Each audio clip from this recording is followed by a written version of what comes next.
दोस्तों नमस्कार। दोस्तों ग्लोबल डिफेंस मार्केट में बड़ा उलटफेर दिख रहा है। भैया भारत का दीवाना जिस हिसाब से बहुत सारे देश हो रहे थे भारत के ब्रह्मोस या फिर जो है आकाश तीर डिफेंस सिस्टम को लेकर के, भाई साहब उसी में एक बहुत बड़ा खेला आया है। निश्चित तौर पर ये बात जो है अमेरिका को हजम कर पाना बहुत ही मुश्किल होगा।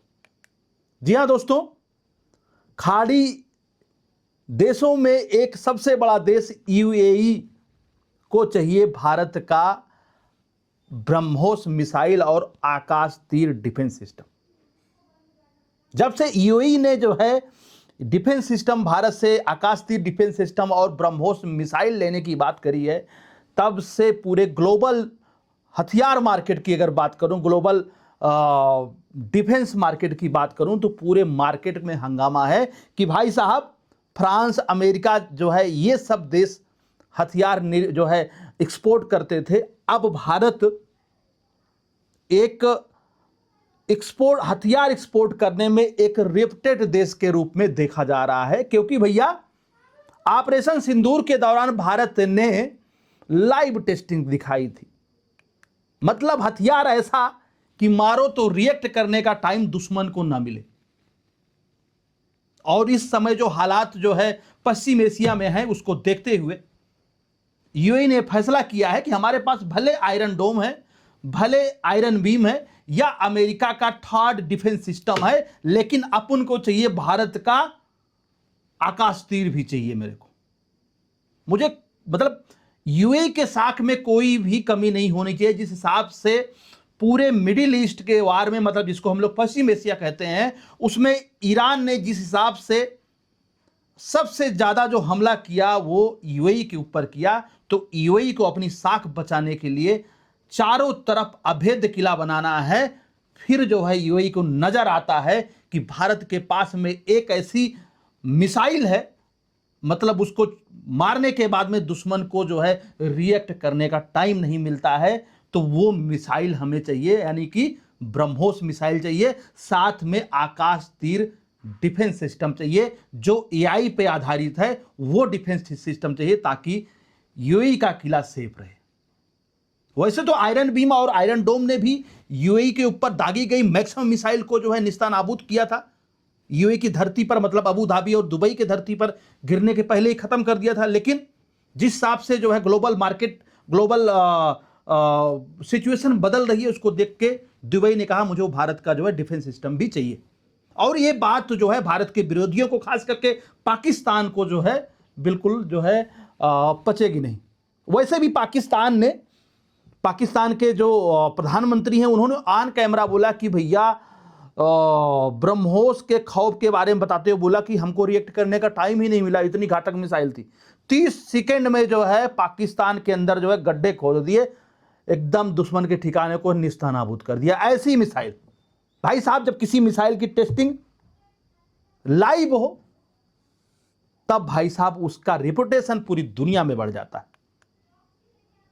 और इसमें जो सबसे बड़ा खतरा हो रहा है वो अमेरिकी डिफेंस मार्केट का सबसे बड़ा नुकसान होने वाला है, अमेरिका का सबसे बड़ा नुकसान होने वाला है। जिस हिसाब से अमेरिका जो है इस युद्ध के दौरान सोच रहा था कि हम हथियार बेच के एक मोटा मुनाफा कमाएंगे, और उनके सोच पर जो है पानी फिरता हुआ नजर आ रहा है, क्योंकि खाड़ी देश जो है धीरे धीरे करके अमेरिका के हथियार और अमेरिका के रक्षा कवच के ऊपर भरोसा जो है दिखाना कम कर रहे हैं। उनको भारतीय हथियार पर, भारतीय रक्षा कवच पर उनको भरोसा दिखने का मतलब है कि अमेरिकी जो है हथियार मार्केट का जो एक जो है अमेरिकी डिफेंस मार्केट जो थी, उसमें बट्टा लगने के बराबर है। तो भाई साहब इससे तिलमिलाएंगे जरूर ट्रंप, लेकिन कॉन्सिक्वेंसेस जो बने हैं, जो सिचुएशन बनी है, वो तो यही है। और यूएई को भारत का जो है ब्रह्मोस चाहिए, और मोटे पैसे में चाहिए। उसी के बारे में बात करने जा रहे हैं। एक ठीक ठाक अमाउंट में चाहिए, एक बिलियंस ऑफ डॉलर इन्वेस्ट कर रहा है, बिलियंस ऑफ डॉलर जो है की खरीदारी करने वाला है यूएई भारत के साथ में। इसकी शुरुआत बात करूं दोस्तों, तो फरवरी 2026 के महीने में 3 घंटे की एक मीटिंग हुई थी जो है यूएई के शेख के साथ में, मतलब उनके किंग के साथ में एक मीटिंग हुई थी। वहाँ प्रधानमंत्री मोदी के साथ में जो मीटिंग हुई उससे ये जो है ये कयास लगाना शुरू हो गया। शायद जनवरी के महीने की मीटिंग हुई, तभी से कयास लगाना शुरू हो गया था कि इन दो देशों के अंदर कुछ बड़ा जो है, कुछ बड़ा पक रहा है। उसके बाद में फिर आता जो है फरवरी का महीना। फरवरी के महीने में क्या होता है कि 28 फरवरी को जो है अमेरिका ईरान के ऊपर अटैक कर देता है। उसके बाद में छिड़ जाता है युद्ध, जो आज तक भी जिसकी जो है चिंगारियां भड़की हुई हैं, अभी तक युद्ध शांत नहीं हुआ है। खैर समझौता हो गया है, लेकिन अभी भी युद्ध पूर्ण रूप से शांत नहीं हुआ है। 8.6 बिलियन डॉलर की आर्म डील जो है अमेरिका के द्वारा जंग के माहौल को बिजनेस में बदलने की जो है पूरी गणित थी कि अमेरिका कम से कम 8.6 मोटा मोटी 9 बिलियन डॉलर की जो है डील होगी, और अमेरिका के इस एक्सपेक्टेशन पे जो है पानी फिर गया। यूएई ने जो है अमेरिका से हथियार न मतलब खरीदने के बजाय भारत के ऊपर भरोसा दिखाया। यूएई पर हुआ जो चौतरफा हमला था उसके बारे में मैंने बात कर दिया। इस हमले से जिस हिसाब से यूएई की मार्केट पे हमला हो, क्योंकि यूएई एक ग्लोबल जो है चेहरा था, एक ग्लोबल मार्केट बना के रखा था, दुनिया के इन्वेस्टर को बोलता था सबसे सेफ हेवन है, लेकिन यूएई के ऊपर हुआ हमला, सबसे ज़्यादा हमला यूएई के ऊपर ही हुआ। तो भाई साहब यूएई की मार्केट से 120 बिलियन डॉलर का जो है फंड 120 बिलियन डॉलर यूएई की मार्केट से बाहर चला गया। उनके टूरिज्म पे बहुत बड़ा बट्टा लगा। ये सारी चीजें जिससे यूएई ने जो है एक मल्टी सप्लायर के ऊपर ध्यान देना शुरू किया। भैया हम एक दो के ऊपर जो है डिपेंड नहीं रहना चाहते। फिर उसके बाद में बंद कमरों में जो मीटिंग हुई, भारत के मतलब प्रधानमंत्री और यूएई के जो है किंग के बीच में जो मीटिंग हुई, वहां से धीरे धीरे रास्ता तय होना शुरू हुआ। युद्ध के पहले ही मीटिंग शुरू हो गई थी, लेकिन यह इसलिए हुई थी क्योंकि 2025 में कई सारे यूएई के एस्टेब्लिशमेंट पे जो है सऊदी अरेबिया ने जो है हमला किया था। मतलब सऊदी अरेबिया ने ताकत दिखाई थी यूएई के खिलाफ जो है। तो यहां पर यूएई ने तुरंत स्ट्रेटेजिक मूव लेते हुए भारत के साथ में आकर के जो है भारत के प्रधानमंत्री से मुलाकात की। 3 घंटे जो है मीटिंग चली थी और वहां पे सब बातें तय हो गई थी। जनवरी 2026 में उनके शेख जो है भारत की यात्रा पे आए। 3 घंटे में जो है प्लेन के अंदर ही सीक्रेट मीटिंग चली, जहां पर लगभग 200 बिलियन डॉलर का ट्रेड पुश हुआ था। इसकी बात हुई थी, वहीं से इसका जो है इनिशिएटिव स्टार्ट हो गया था। अब बात करें अप्रैल 2026 की। अप्रैल 2026 में जब युद्ध चल रहा था, तब अजीत डोभाल का जो है वहाँ यूएई जाना, अबू धाबी जाना एक बड़ी घटना के रूप में देखा गया, बड़ी कूटनीतिक जो है मूवमेंट के रूप में देखा गया। तो वहाँ पर भी हथियारों की डील को लेकर के, यूएई के अंदर हथियारों की आपूर्ति को लेकर के बात हुई, और वहाँ पर अजीत डोभाल ने उनको समझाया कि आप जब इतनी बड़ी इकोनॉमी हो, जब आप अपने आप को ग्लोबली प्रेजेंट करते हो, टूरिज्म वाली इकोनॉमी है, दुनिया यहाँ इन्वेस्टमेंट लेकर के आती है, तो आप सिंगल सप्लायर पे आप नहीं रिलाई कर सकते हो, आपके पास में मल्टीपल ऑप्शन होना चाहिए। तब उन्होंने बताया अगर आप इजराइल और अमेरिका का हथियार ले रहे हो तो आप भारत का भी हथियार लो, और वहाँ पे बात तो बन गई। उसके बाद में फिर ब्रह्मोस का जो रेपुटेशन पूरी दुनिया में है, मतलब क्योंकि पूरी दुनिया में भारत के इस हथियार का जो है इस समय पे बातचीत है, बोलबाला चल रहा है। भारत रूस, मतलब भारत, ये जो ब्रह्मोस है भारत ने रूस के साथ में मिलकर के बनाया था, मतलब डीआरडीओ और एनपीओएम करके रूस की कंपनी है। इन दोनों लोगों ने मिलकर के बनाया। एनपीओएम का जो है 49.5% हिस्सेदारी है, और भारत की डीआरडीओ जो भारत की कंपनी है उसकी हिस्सेदारी जो है 50.50 का है, मतलब 50.50 का हिस्सेदारी है। ठीक है, मतलब यही है कि जो कमांड कंट्रोल है पूरा भारत के हाथ में है। इस मिसाइल की तकनीक की बात करूं तो जमीन के समानांतर चलने वाली मिसाइल है, मतलब ये एक क्रूज मिसाइल है, पलक झपकते हमला करती है, दुश्मन को रिस्पांस करने का बिल्कुल ही समय नहीं देती। इसकी यही खासियत है। जमीन के समानांतर चलेगी, पहाड़ के पास में चलेगी तो ऊपर नीचे होगी, लेकिन वो पूरा एक जमीन के करीब बना के चलेगी, जिससे दुश्मन जो है इसको ट्रैक भी नहीं कर पाता है। इसकी अचूक मारक क्षमता के कारण ये अभेद्य बना हुआ है। अब बात करूं ग्लोबल मार्केट में खरीदारी की बात करूं तो कई सारे देश ने इसको जो है खरीदा है, खरीदना शुरू कर दिया है। बहुत सारे देश जो है इंटरेस्ट दिखा रहे, जिससे भारत ने अपना प्रोडक्शन जो है बढ़ा दिया है। इसमें वियतनाम हो गया, फिलीपींस हो गया, इंडोनेशिया हो गया, और उसके बाद भी यूएई एक बहुत बड़ा खरीदार बन करके भारत के सामने जो है इंटरेस्ट शो किया है। ऑपरेशन सिंदूर में इसकी बहादुरी और इसकी जो है अचूक मारक क्षमता को देख करके ये हथियार इस समय सबसे प्राइम सेलिंग डिफेंस इक्विपमेंट बना हुआ है। डिफेंस एक तरह से ये एक रक्षा हथियार बना हुआ है जो हर देश चाहता है कि हमको भारत से मिल जाए।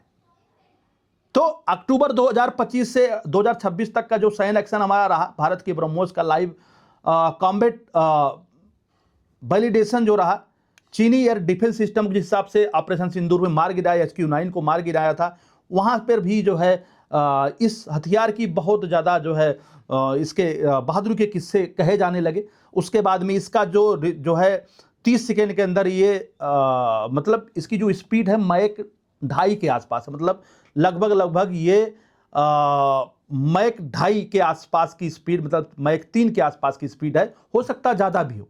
मतलब अगर कोई क्रूज मिसाइल जो जमीन के समानांतर चलती हुई हो रही हो और मैक 3 के 2.5 या 3 के आसपास की स्पीड हो, मतलब वो सुपरसोनिक मिसाइल हो गई। मतलब अगर सुपरसोनिक मिसाइल है तो रिस्पांस टाइम बिल्कुल नहीं मिलेगा, महज 20-30 सेकंड का मिलेगा, उसमें दुश्मन कोई रिस्पांस नहीं कर पाता है। इसलिए ये हथियार अचूक हो जाता है।